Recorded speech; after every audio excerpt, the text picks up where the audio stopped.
Здравейте, приятели! Днес ще ви отведа на едно място, което повечето американци дори не искат да споменават на глас след залез слънце. Апалачите. Най-старата планинска верига в Северна Америка.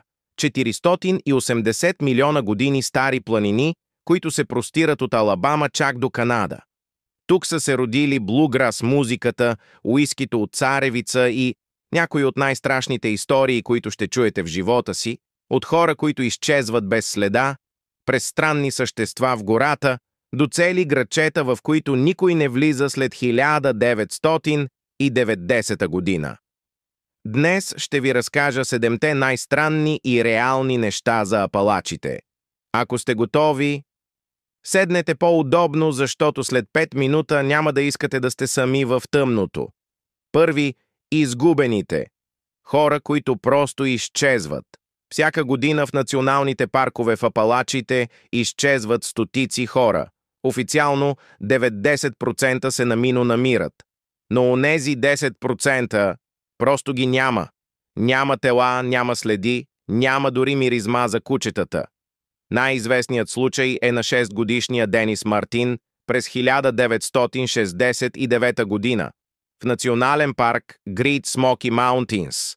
Детето изчезва за 10 секунди пред очите на баща си, търсят го 1500 души, хеликоптери, кучета, нищо.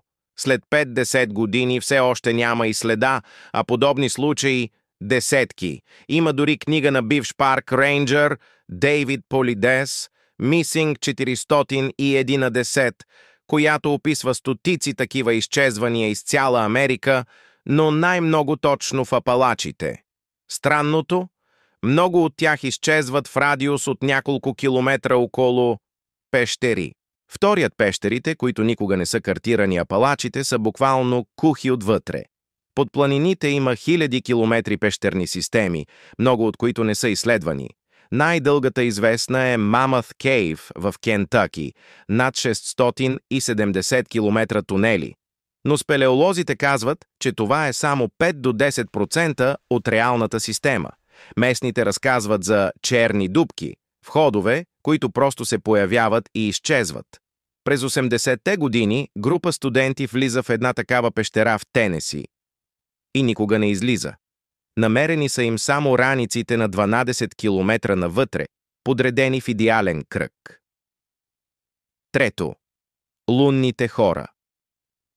Преди индианците чероки да живеят тук, имало друго племе, бледи хора с огромни очи, които не можели да търпят слънчева светлина. Живеели под земята и излизали само нощем. Чероките ги изгонват около 800 години след Христа. През 1800 година в Северна Каролина намират древни тухлени тунели и стени, които не приличат на нищо индианско. До ден днешен в някои пещери намират скелети на хуманоиди с много големи очни кухини и албинизъм.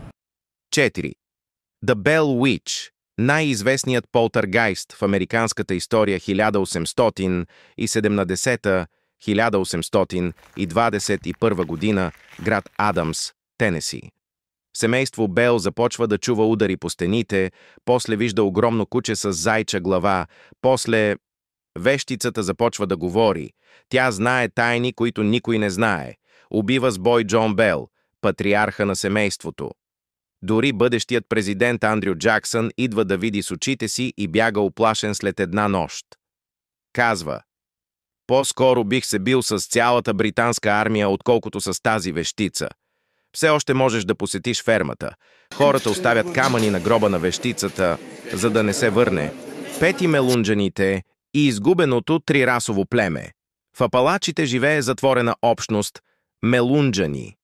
Имат по 6 пръста на ръцете в някои фамилии, сини или разноцветни очи, тъмна кожа и европейски черти.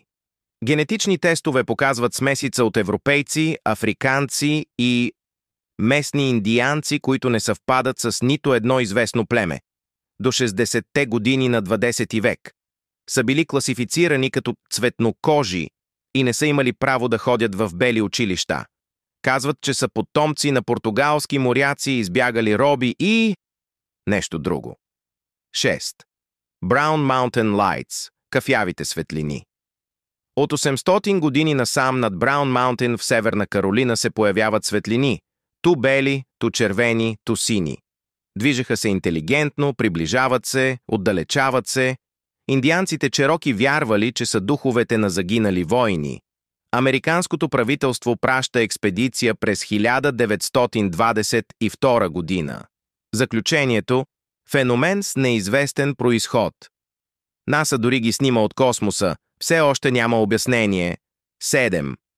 Национален парк Great Smoky Mountains, най-смъртоносният в САЩ, най-посещаваният национален парк в Америка, над 14 милиона души годишно.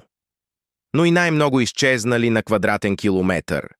Има зони, наречени no-go зони от рейнджерите, места, където дори те не влизат без оръжие. През 2020 година 18-годишен турист е намерен след 2 седмици.